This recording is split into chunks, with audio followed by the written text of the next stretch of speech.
الحمدللہ رب العالمین والصلاة والسلام علی اشرف الخلق وخاتم النبیین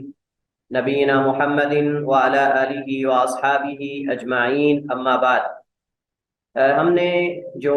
آخری حدیث پڑھی تھی گزشتہ لیکچر میں، وہ حدیث نمبر 45 ہے، 45، اور آج ہم 46 سے انشاءاللہ آغاز کریں گے۔ اور یہ حدیث ہے مغیرہ بن شعبہ رضی اللہ تعالی عنہ کی۔ کون پڑھے گا آپ میں سے؟ أعوذ بالله من الشيطان الرجيم بسم الله الرحمن الرحيم وعن المغيرة بن شعبة رضي الله عنه أن النبي صلى الله عليه وسلم توضأ فمسح بناصيته وعلى الإمامة والخفين أخرج مسلم۔ احسنت۔ مغیرہ بن شعبہ رضی اللہ تعالی عنہ معروف صحابی ہیں، اور ان کا مکمل نام جو ہے وہ مغیرہ بن شعبہ بن ابی عامر الثقفی ہے، اور ان کی کنیت ابو عبداللہ ہے۔ حضرت مغیرہ بن شعبہ رضی اللہ تعالی عنہ غزوہ خندق کے سال مسلمان ہوئے، اور بہت طویل القامہ تھے اور باروق شخصیت تھے، اور دہات العرب میں ان کا شمار ہوتا ہے۔ بہت بڑے داہیہ تھے، ذہین تھے، اور بہت زیادہ جو ہے وہ پلان کرنا جانتے تھے۔ حضرت مغیرہ بن شعبہ رضی اللہ تعالیٰ عنہ نبی کریم علیہ الصلوۃ والسلام کی خدمت کرنے والے صحابہ کرام میں شمار ہوتے ہیں، یعنی مراد کہ وہ صحابہ کرام جو اللہ کے نبی علیہ الصلوۃ والسلام کی طہارت کے پانی وغیرہ اور مسواک وغیرہ یہ چیزیں اٹھاتے تھے، ان میں حضرت مغیرہ بن شعبہ رضی اللہ تعالیٰ عنہ کا بھی شمار ہوتا ہے کہ اللہ کے نبی علیہ الصلوۃ والسلام کے وضو کا برتن، پانی وضو کا یعنی برتن جو ہے، اور مراد وہ پانی جس کے اندر وضو اللہ کے نبی علیہ الصلوۃ والسلام جس سے کیا کرتے تھے وہ اٹھایا کرتے تھے، اور نبی علیہ الصلوۃ والسلام کی خدمت میں پیش رہتے تھے۔ حضرت مغیرہ بن شعبہ رضی اللہ تعالیٰ عنہ اہل بیت رضوان میں سے۔ اہل بیت رضوان کو کیوں ذکر کیا جاتا ہے جیسے اہل بدر کو ذکر کیا جاتا ہے؟ جیسے اللہ تعالیٰ نے اہل بدر کی معافی کا اعلان کیا ہے، ویسے ہی اللہ تعالیٰ نے اہل بیت رضوان جو ہیں ان کی معافی کا بھی اعلان کیا ہے۔ نبی کریم علیہ الصلوۃ والسلام نے فرمایا کہ اللہ تعالیٰ نے جتنے بھی لوگ بیت رضوان میں شامل تھے، اللہ نے ان پر جہنم کی آگ کو حرام کر دیا ہے۔ حضرت مغیرہ بن شعبہ رضی اللہ تعالیٰ عنہ جنگ یرموک میں بھی شامل ہوئے، اور اس میں جو ہے وہ ان کی ایک آنکھ بھی جو ہے وہ شہید ہوئی، یعنی ضائع ہوئی۔ اور اسی طرح حضرت مغیرہ بن شعبہ رضی اللہ تعالیٰ عنہ یہ 50 ہجری کو کوفہ میں فوت ہوئے، اور ان سے مروی احادیث کی تعداد جو ہے وہ 136 ہے۔ یہ حدیث جو یہاں ذکر کی گئی ہے اس میں لفظ استعمال ہوا ہے بناصیتی۔ ناصیتن جو ہے یہ پیشانی کو کہتے ہیں، پیشانی کو یعنی جو سر کے بالوں کا آگے والا حصہ ہے، تھوڑا سا اگر آپ اس طرح کر کے کریں تو یہ جو آگے والا حصہ ہوتا ہے بالوں کا، اس کو ناسیہ کہتے ہیں۔ اور بعض علماء نے، بعض اہل لغت نے سر کے مطلق جو سر کے آگے والا حصہ ہے اس کے اندر بال آئیں یا نہ آئیں اس کو بھی جو ہے وہ ناسیہ میں شمار کیا ہے، یعنی پیشانی کا حصہ شمار کیا ہے۔ اور امامہ جو ہے وہ پگڑی کو کہتے ہیں جو سر پہ باندھی جاتی ہے، اور خفین جو ہے یہ خف ان کی تسنیہ ہے، اور خف جو ہے وہ موزے کو کہتے ہیں، اور خف جو ہے وہ موزے کو کہتے ہیں، اس کی تسنیہ ہے خفین کی جمع ہے خفین۔ اور خف کے لیے لازم ہے کہ وہ چمڑے سے بنا ہوا ہو، خف کے اندر لازم ہے کہ وہ چمڑے سے بنا ہوا ہو۔ عربی زبان میں پھر اس پر جو ہے وہ خف کا اطلاق ہوگا۔ اور جورب جو ہے وہ عام ہے، وہ چمڑے سے ہو یا اس کے علاوہ مطلب کہ کپڑے وغیرہ سے جو چیز، جو پاؤں کو ڈھانپنے کے لیے جو چیز بنی ہوتی ہے لفافہ ٹائپ، اس کو جورب کہتے ہیں، اور وہ زیادہ وسیع اس کا اطلاق ہوتا ہے بنسبت خف کے۔ خف کو بعض علماء نے جو ہے وہ چمڑے کے ساتھ خاص کیا ہے۔ تو حضرت مغیرہ بن شعبہ رضی اللہ تعالی عنہ روایت کرتے ہیں کہ بے شک نبی علیہ الصلوۃ والسلام نے توضأ وضو فرمایا، فمسح بس آپ نے مسح کیا، بناصیتہ اپنی پیشانی کا، وعلی الامامۃ اور پگڑی کا، والخفین اور موزوں کا۔ تو یہاں اس جگہ پر مصنف کا اس حدیث کو ذکر کرنا، اس کا مقصد یہ نہیں ہے کہ وہاں وہ یہ بیان کرنا چاہتے ہیں کہ موزوں پر مسح کرنا جائز ہے یا پگڑی کا مسح کرنا جائز ہے، بلکہ یہاں اس مقام پہ اس حدیث کو ذکر کرنے کا مقصد یہ ہے کہ وضو کے اعضاء میں ترتیب لازم ہے، وضو کے اعضاء میں ترتیب لازم ہے۔ اور کہاں سے استدلال کیا گیا ہے؟ فمسح بناصیتہ، فمسح بناصیتہ کہ نبی علیہ السلام نے وضو فرمایا اور اپنی پیشانی سے مسح کا آغاز کیا۔ پیشانی سے مسح کا آغاز کیا اور باقی پگڑی پر کیا۔ باقی تفصیل سے یہ مسئلہ جو علماء اس حدیث سے سر کے بعد حصے کے مسح کے قائل ہیں، کہ سر کے بعد حصے کا مسح قائل ہے، اس کی تفصیلات ہم پیچھے پڑھ آئے ہیں، اور ہم نے کہا تھا کہ راجح بات یہ ہے کہ پورے سر کا مسح واجب ہے، نہ کہ سر کے کچھ حصے کا، اور دلیل اس کی یہ حدیث ہے۔ حالانکہ انہوں نے اس حدیث کو بعض سر کے مسح کے لیے استعمال کیا ہے یا اسے استدلال کیا ہے، جبکہ یہ حدیث ان کے خلاف جو ہے وہ دلیل ہے اس بات پر کہ پورے سر کا مسح واجب ہے۔ دلیل کیا ہے؟ دلیل اگلا حصہ حدیث کا، وَعَلَى الْإِمَامَةِ، اور پگڑی پر بھی، یعنی اگر اللہ کے نبی علیہ السلام خالی پیشانی پر مسح کر کے اکتفا کر دیتے، یعنی رک جاتے، آگے پگڑی پر مسح نہ کرتے، تو پھر استدلال ہو سکتا تھا کہ آدھے سر کا مسح کافی ہو جائے گا، لیکن پگڑی پر اس کی جگہ پر سر کے قائم مقام مسح کرنا اس بات کی دلیل ہے کہ پورے سر کا مسح جو ہے وہ لازم۔ لیکن یہاں فمسح بناصیتی، آپ نے پیشانی سے آغاز کیا مسح کا، اس کا مطلب جہاں سے جو ہے وہ اعضاء کا آغاز ہوتا ہے وہاں سے ہی کیا جائے گا، ترتیب کو ملوز خاطر رکھا جائے گا، اور ترتیب جو ہے وہ وضو میں لازم ہے، اور یہ مسئلہ ہم جو ہے وہ پیچھے بھی پڑھ آئے ہیں، یہ مسئلہ ہم پیچھے بھی پڑھ آئے ہیں کہ وضو کے اعضاء میں ترتیب جو ہے وہ لازم ہے، اور آگے بھی انشاءاللہ اس کی طرف اشارہ جو ہے وہ آئے گا۔ تو یہ حدیث جو ہے اس مناسبت سے یہاں ذکر کی گئی ہے کہ سر کے مسح کے اندر بھی ترتیب لازم ہے، اور ترتیب کیا، پیچھے سے آگے کی طرف نہیں آئیں گے بلکہ آگے سے پیچھے کی طرف آئیں گے، اور جو ہے وہ اس سے یہ بھی پتہ چلتا ہے کہ پگڑی پر مسح ہو سکتا ہے جب اس کا اتارنا مشکل ہو یا کھلنے کا ڈر ہو، اس میں چونکہ مشقت ہے بار بار باندھنا اسے، تو تھوڑا سا پگڑی کو اوپر کر کے ایسے کر کے تو آپ کچھ پیشانی پر کر لیں مسح، اور باقی جو ہے وہ پگڑی پر کر لیں، جتنی اوپر ہو سکتی ہے اتنی کر لیں، اور باقی جو ہے پگڑی پر مسح کر لیں۔ اس طرح موزوں پر مسح کرنے کا بھی اس حدیث کے اندر بیان ہے، اور یہ فوائد میں سے یہ فائدہ ہے۔ باقی موزوں کے مسح کے حوالے سے جو تفصیلات ہیں یہ الگ ایک باب آئے گا انشاءاللہ، اس باب کے اندر موزوں اور جرابوں پہ مسح کے مسائل اور احکام کو انشاءاللہ ہم پڑھیں گے، اور حدیث یہ صحیح ہے، صحیح مسلم وغیرہ میں اور دیگر کتب سنن وغیرہ کتب حدیث میں یہ حدیث موجود ہے۔ تو حدیث کے فوائد ہم پڑھ چکے ہیں کہ حدیث میں پگڑی اور موزوں پر مسح کا ذکر ہے، اور بعض علماء نے امامہ کا مسح مطلق جائز نہیں بلکہ کسی عذر اور ضرورت کی وجہ سے جائز قرار دیا، اور بعض نے مطلقاً جائز جو ہے وہ قرار دیا ہے۔ باقی سر کے مسح کا مسئلہ جو ہے وہ پیچھے ہم پڑھ چکے ہیں، دوبارہ یہاں دہرانے کی ضرورت نہیں ہے۔ موزوں اور جرابوں کے حوالے سے تفصیلات انشاءاللہ آگے باب المسح علی الخفین کے تحت آئیں گی۔ اگلی حدیث پڑھیں 47، کون پڑھے گا آپ میں سے؟ عائشہ آپ پڑھیں، عائشہ مقبول۔ جی سر۔ وعن جابر بن عبد الله رضي الله عنهما في صفات حج النبي صلى الله عليه وآله وسلم قال صلى الله عليه وآله وسلم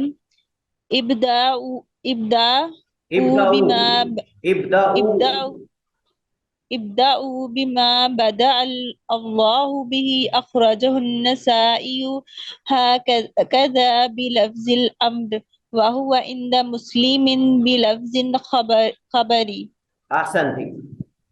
یہ حدیث جو ہے 47 نمبر حدیث، یہ حضرت جابر ابن عبداللہ رضی اللہ تعالی عنہما سے روایت ہے، اور جابر ابن عبداللہ صحابی ابن صحابی، ان کا پورا نسب اس طرح بنتا ہے، جابر ابن عبداللہ ابن عمرو ابن حرام الانصاری السلمی، الانصاری السلمی، یہ صحابی ابن صحابی ہیں، اور یہ قاعدہ میں پہلے ذکر کر چکا ہوں کہ جب صحابی کو اس کے والد کے نام کے ساتھ ذکر کیا جائے یا اس کی اضافت والد کی طرف کی جائے تو اس وقت ہم کہیں گے رضی اللہ تعالی عنہما، رضی اللہ تعالی عنہما، اور جب خالی صحابی کا ذکر آئے تو پھر رضی اللہ تعالی عنہ، اور اگر جو ہے وہ 3 صحابہ کا ذکر آئے تو پھر رضی اللہ تعالی عنہم اجمعین بھی کہہ سکتے ہیں۔ تو چونکہ صحابی جابر ابن عبداللہ، ان کے والد حضرت عبداللہ ابن عمرو ابن حرام بھی صحابی ہیں، تو اس وجہ سے ہم کہیں گے رضی اللہ تعالی عنہما۔ حضرت جابر ابن عبداللہ کی خصوصیات میں سے یہ ہے کہ یہ بہت جلیل القدر صحابی ہیں، اور یہ محدث بھی ہیں، فقیہ بھی ہیں،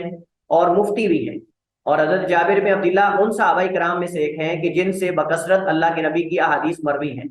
اور حضرت جابر بن عبداللہ کے ساتھ اللہ کے نبی علیہ السلام کا ایک خاص جو ہے وہ لگاؤ تھا اور اپنائیت تھی اور محبت تھی۔ اس کی وجہ یہ تھی کہ حضرت جابر بن عبداللہ رضی اللہ تعالیٰ عنہما کے والد جو ہیں وہ شہید کر دیے گئے تھے غزوہ احد میں، اور جب وہ شہید ہو گئے تو حضرت جابر بن عبداللہ جو ہیں ان کے 7 بہنیں تھیں یا 8 بہنیں تھیں، 7 یا 8 بہنوں کے اکیلے ہی سرپرست تھے، اور انہوں نے اپنی بہنوں کی پرورش کی ہے، اور آپ جانتے ہیں کہ بہن کی پرورش کرنا، بیٹی کی پرورش کرنا، اس کی حدیث میں باقاعدہ فضیلت بیان ہوئی۔ تو ایک بیٹی کو یا دو بیٹیوں کو پالنا یا ان کی پرورش کرنا، حتیٰ کہ جب جوان ہو جائے تو ان کا نکاح کر دینا ہم سر کے ساتھ، تو یہ اللہ کے نبی نے جو ہے وہ جنت میں فرمایا کہ میرے ساتھ ہوگا تو جس نے 7 بہنوں کی پرورش کی ہو۔ تو حضرت جابر بن عبداللہ جو ہے وہ 7 بہنوں کے سرپرست تھے، ان کی سرپرستی کرتے تھے، ان کی دیکھ بھال کرتے تھے۔ تو اس وجہ سے اللہ کے نبی علیہ السلام ان کے والد شہید بھی ہو گئے تھے، تو اس وجہ سے اللہ کے نبی علیہ السلام ان کے ساتھ خاص قسم کی اپنائیت تھی۔ اور حضرت جابر بن عبداللہ رضی اللہ تعالیٰ عنہما نے بہت ساری حدیث اللہ کے نبی سے بیان کی ہیں، ان میں سے ایک حدیث یہ ہے، اور یہ ایک لمبی حدیث کا حصہ ہے جس میں اللہ کے نبی علیہ السلام کے حج کا ذکر ہے۔ حضرت جابر بن عبداللہ نے مدینہ سے لے کر مکہ حج کرنے اور حج سے واپس آنے تک نبی علیہ السلام کے پورے سفر کو اس حدیث میں بیان کیا ہے، اور سب سے لمبی حدیث یہ شمار ہوتی ہے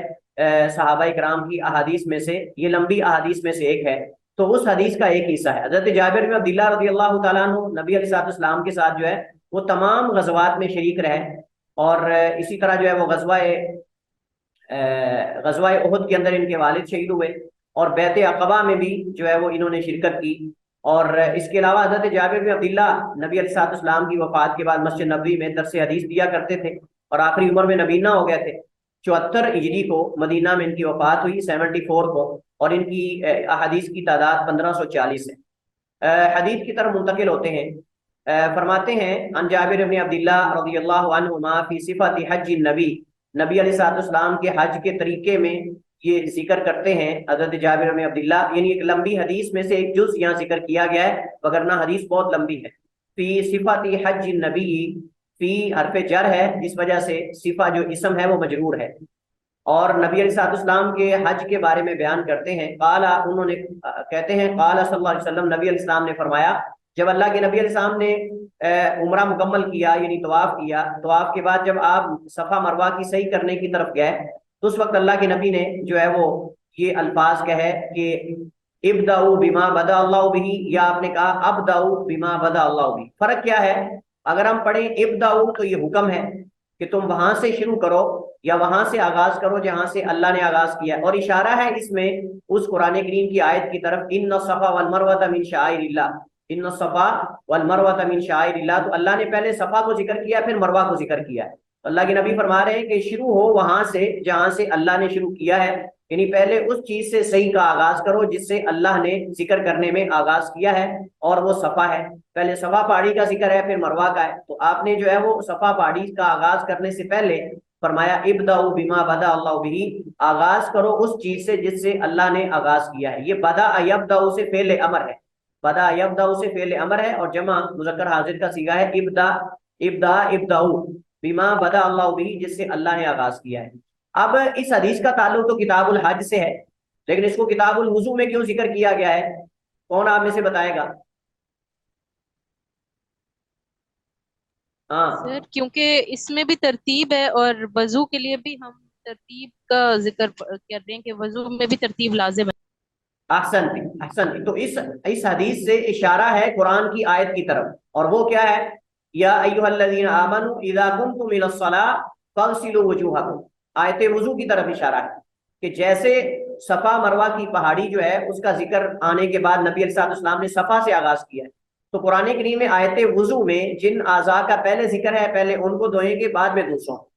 اور سر کا مسح درمیان میں آئے گا دھونے والے اعضاء کے، اور یہ ہم مسئلہ پہلے پڑھ چکے ہیں۔ تو اس سے پتہ چلتا ہے کہ وضو کے اندر ترتیب لازم ہے، وضو کے اندر ترتیب جو ہے وہ لازم ہے، اس مناسبت سے اس حدیث کو ذکر کیا۔ اچھا، اس حدیث کے اندر ایک علت ہے، وہ یہ ہے کہ یہ حدیث جو ہے وہ 2 طرح کے الفاظ سے مروی ہے۔ ایک حدیث میں جو صحیح مسلم میں ہے وہ ہے کہ ابداؤ،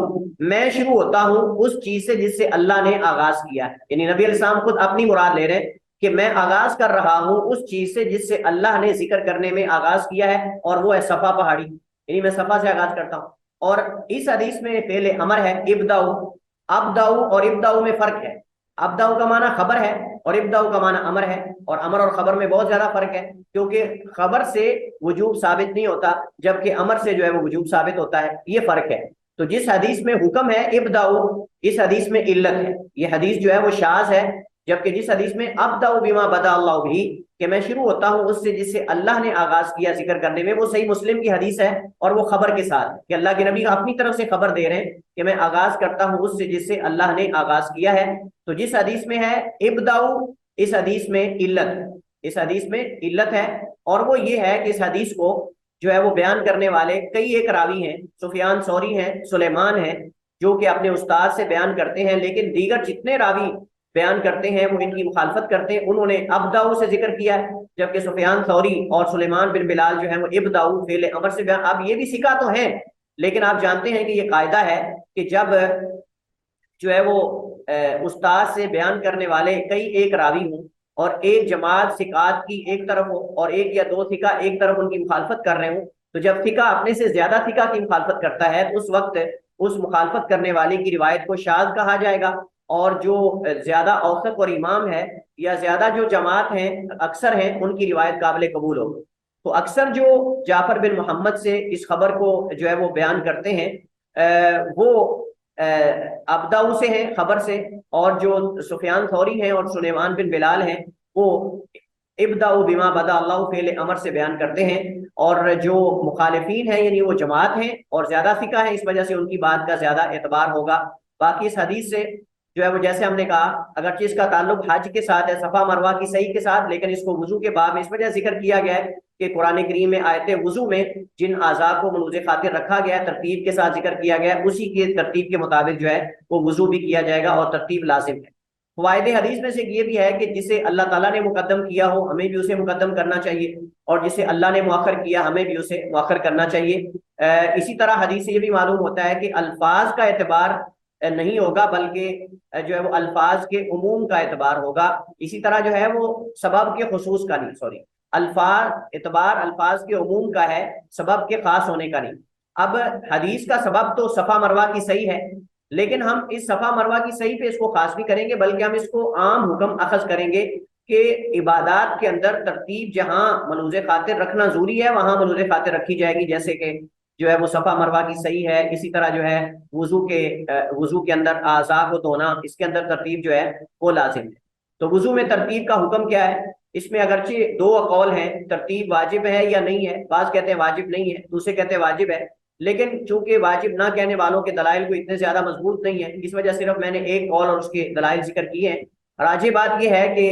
وضو کے اعضاء کو ترتیب کے ساتھ دھونا یہ لازم ہے، اور ترتیب سے مراد وہ ترتیب ہے جو اللہ کے نبی علیہ الصلوۃ والسلام سے صحابہ کرام نے نقل کی ہے، اور وہ آیت وضو کے اندر بھی موجود ہے۔ آپ کہیں گے کہ اس کی کیا دلیل ہے؟ اس کی دلیل یہ ہے کہ اللہ تعالیٰ نے قرآن کریم میں مسح کو جو ہے وہ بازو دھونے کے بعد اور پاؤں دھونے سے پہلے ذکر کیا ہے، اور عرب کی عادت ہے کہ دو ہم جنس چیزوں کو جو ہے وہ اکٹھا ذکر کرتے ہیں، تو اگر ترتیب لازم نہ ہوتی تو پاؤں دھونے کو بازو دھونے کے ساتھ ذکر کیا جاتا، لیکن بازو دھونے کے بعد سر کے مسح کا ذکر ہے اور اس کے بعد پاؤں دھونے کا ذکر ہے۔ تو یہ دوسرا نبی علیہ الصلوۃ والسلام سے جتنی احادیث وضو کے بارے میں صحابہ کرام نے نقل کی ہیں ان سب میں نبی علیہ الصلوۃ والسلام نے ترتیب کے ساتھ وضو کیا ہے۔ تو نبی علیہ الصلوۃ والسلام کی ہمیشگی کرنا اور قرآن کریم کے اندر جو ہے وہ حروف عطف کا استعمال ہونا، حروف عاطفہ کا استعمال ہونا، اور جو ہے وہ واو تاکید کا استعمال ہونا اور ترتیب کے ساتھ ہے، یہ اس وجہ سے وضو کے اندر ترتیب کو ملوز خاطر رکھا جائے گا۔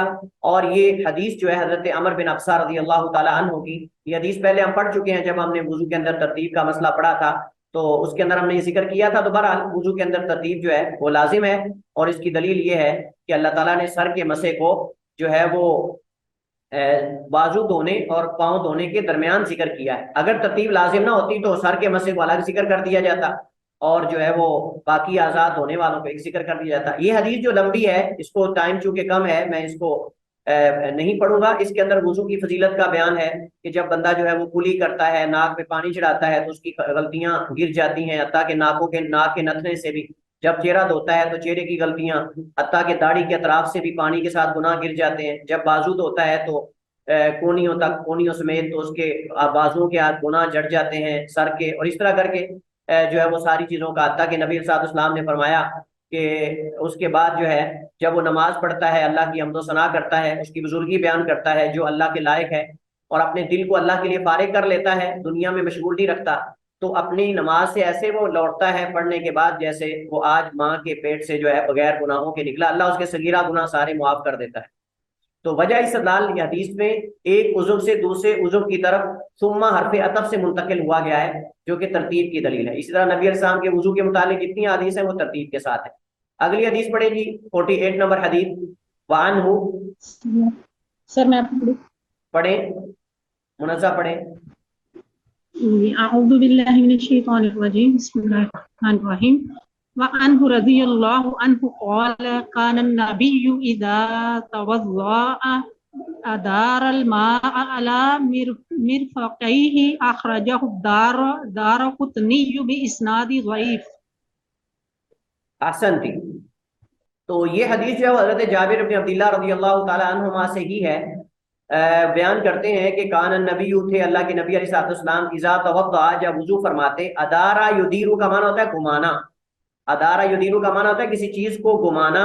کسی سرکل کے اندر یا کسی بھی چیز کے اوپر یا اس کے دائیں بائیں، تو کہتے ہیں ادارا یدیرو۔ اور اسی سے دوار اس جو ہے وہ پل کو کہتے ہیں جو گھومتا ہے، جس کو ہمارے یہاں گول چکر کہتے ہیں، اس کو عربی میں کہتے ہیں دوار۔ دوار کا معنی یہ کہ جہاں سے آپ گھوم کر ایک سرکل کے دائیں بائیں واپس اس نقطے پر آ سکتے ہیں، تو اسی سے ہے ادارا یدیرو، اور اسی سے ہمارے یہاں اردو میں دائرہ استعمال ہوتا ہے۔ لیکن بہت سارے الفاظ ہمارے اردو میں عربی کے مستعمل ہیں، تو یہ ادارا یدیرو کا معنی ہوتا ہے گھمانا، اور اسی سے ہی دائرہ ہے جو ہم دائرہ لگاتے ہیں، تو یہ اسی سے ہی ہے۔ تو اللہ کے نبی صلی اللہ علیہ وسلم اذا توضأ جب وضو فرماتے، ادارا تو گھماتے، الماء پانی کو، علی مرفقیہ اپنی دونوں کونیوں پر، اور مرفق جو ہے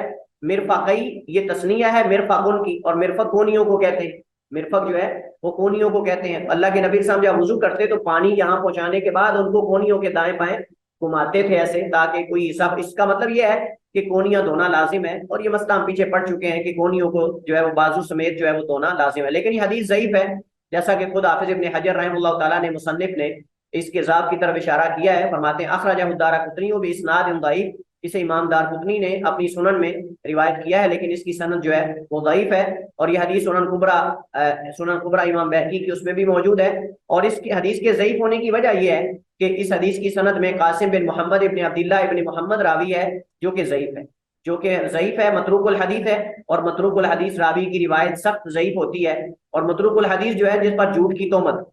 متروک الحدیث اس راوی کو کہتے ہیں جس پر جھوٹ کی تہمت ہو، ایسے راویوں سے بھی محدثین جو ہے وہ حدیث نہیں لیتے تھے۔ البتہ یہ ہے کہ یہ حدیثیں گڑھنے والا تو نہیں، لیکن اس پر جھوٹ کا الزام ضرور ہوتا ہے، تو احتیاطاً ایسے راوی سے روایت نہیں لی جاتی۔ باقی حدیث کی وضاحت جو ہے وہ گزر چکی ہے، اور اس حدیث کے فوائد میں سے یہ ہے کہ اس حدیث سے پتہ چلتا ہے کہ کونیوں کو بازوؤں کے ساتھ دھونا لازم ہے، کونیاں بازو دھونے کے اندر شامل ہیں، اور اس سے ثابت ہوتا ہے کہ جو ہے وہ کیا اس کو کہتے ہیں کونیاں جو ہیں ان کو بازوؤں کے ساتھ دھویا جائے گا، اور یہ مسائل انشاءاللہ آگے فقہی مسائل کے اندر آئیں گے۔ جی کیا مسئلہ ہے منزہ؟ سر یہ اگر ضعیف ہے تو پھر یہاں پہ کیوں رکھی گئی ہے؟ دیکھیں ضعیف احادیث جو ہے، ضعیف احادیث بسا اوقات محدثین اس کے ضعف کو بیان کرنے کے لیے ذکر کر دیتے ہیں، اور بسا اوقات جو ہے وہ اس کے اندر کوئی ضعف اتنا زیادہ نہیں ہوتا، اس وجہ ذکر کر دیتے ہیں، اور بسا اوقات جو ہے وہ دیگر احادیث اس کی تائید کر رہی ہوتی ہیں، دیگر اس کے مطابقات اور شواہد ہوتے ہیں، تو اس وجہ سے اس کو ذکر کر۔ لیکن حافظ ابن حجر ہم نے پڑھا تھا شروع میں آغاز میں کہ حافظ ابن حجر اگر ضعیف حدیث ذکر کرتے ہیں تو غالباً اس کے اوپر تنبیہ کرتے ہیں، اس کی طرف اشارہ کرتے ہیں، اور ذکر کرنے کا مقصد یہ ہوتا ہے کہ بعض علماء نے اسے استدلال کیا ہوتا ہے، بعض علماء نے اسے استدلال کیا ہوتا ہے، تو ضروری نہیں کہ وہ حدیث صحیح ہو، تو مقصد ساتھ جب بیان کر دیا جائے کہ حدیث ضعیف ہے تو میرے خیال میں کوئی حرج نہیں ہے اس حدیث کو بیان کرنے میں، جب اس سے کوئی فائدہ جو ہے وہ حاصل ہو رہا ہو۔ تو ہمارے یہاں مسئلہ اب یہ ہے کہ کیا بازوؤں کے ساتھ کونیاں شامل ہیں کہ نہیں، تو اس بات پر تو تمام فقہاء کا اتفاق ہے کہ ہاتھوں کا کونیوں تک دھونا واجب ہے، جیسا کہ آیت وضو میں ہے وَأَيْدِيَكُمْ إِلَى الْمَرَافِقِ، اپنے ہاتھوں کو دھو لو کونیوں تک۔ لیکن کیا کونیاں دھونے میں شامل ہیں کہ نہیں، اس مسئلے میں اختلاف ہے، بعض کہتے ہیں شامل نہیں ہے، بعض کہتے ہیں شامل ہے، اور راجح یہ ہے کہ کونیاں بازوؤں میں شامل ہیں اور ان کو دھویا جائے گا۔ دلیل کیا ہے؟ حضرت ابو ہریرہ رضی اللہ تعالیٰ عنہ کی حدیث ہے، نعیم ابن عبداللہ المجمر بیان کرتے ہیں، تابعی ہیں، کہتے ہیں میں نے ابو ہریرہ رضی اللہ تعالیٰ عنہ کو دیکھا یتوضأ، وضو فرما رہے تھے، فغسل وجهه، اپنے چہرے کو دھویا، فاسبغ الوضوء، اچھی طرح وضو کیا، ثم غسل یدہ الیمنی، پھر اپنے دائیں بازو کو دھویا، حتی اشرا فی العضد، حتیٰ کہ اوپر والے جو کیا اس کو کہتے ہیں بغلوں تک ہاتھ دھو دیا، حتیٰ کہ بغلوں تک یعنی کونیوں سے اوپر تک پورا بازو دھو دیا،